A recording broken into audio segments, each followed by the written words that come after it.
Well, on this video, we are going to break down the Houston Texans versus New England Patriots playoff divisional round matchup. The New England Patriots beat the Houston Texans 28-16, but the big picture here is CJ Stroud throwing 4 interceptions in the game. Will he take accountability for losing this game for the Texans? Well, CJ Stroud said this at the press conference. "I appreciate my teammates for taking a lot of pressure off of my plate, but also, they do know that I can make those plays. So I'm appreciative of that, of them having that perspective.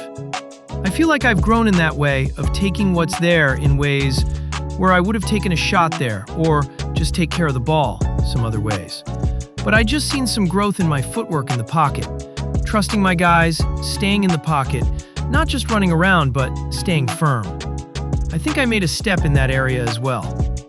With that being said, what's next for CJ Stroud? Let's get straight into it. Make this epic. We examine how long-term strategy and roster sustainability dictate the path forward for an organization. Look, CJ Stroud's performance on Sunday was just bad. The fundamentals simply weren't there, and he missed simple reads throughout the game. To evaluate this situation fairly, you have to look at the bigger picture and acknowledge that the team's strategy put the quarterback in very tough spots. Any decision we make regarding his future has to consider the total roster, our current injuries, and the long-term implications for the franchise. You can't make excuses for that level of play when 31 other quarterbacks aren't winning that game because they failed to execute, plain and simple. Not simply bench a player based on one outing. This isn't just one bad outing or a momentary lapse.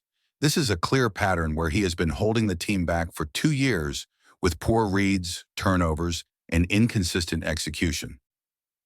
As we look toward next season, we must determine if Stroud is the right guy to maximize the heavy investment we have made in our defensive talent. We also have to think about the long-term impacts of our decisions, including locker room morale, coaching decisions, and the importance of maintaining continuity with the staff. This is a high-stakes business where we must weigh the massive cost of moving on versus the potential of developing him further.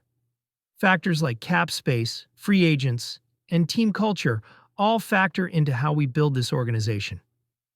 Strategy and context matter, because any legitimate evaluation must consider the team as a total system, not just one player. My takeaway is that management has to decide if developing Stroud aligns with the team's long-term success, or if a change is necessary because off-field strategy and sustainability are critical to our future.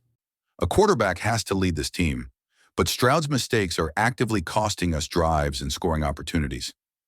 That is where accountability starts. Execution on the field matters more than sentiment, and the fact is he is not making the winning plays we need to succeed.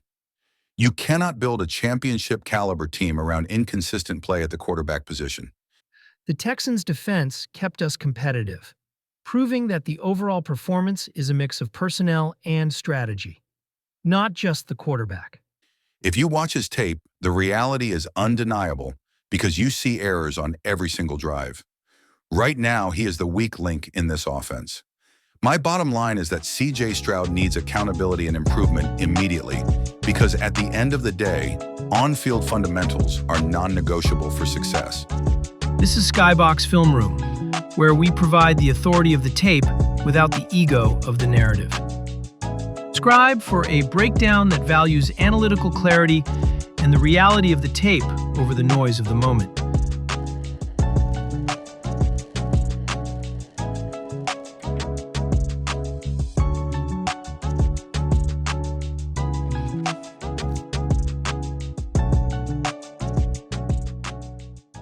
Let's make this epic.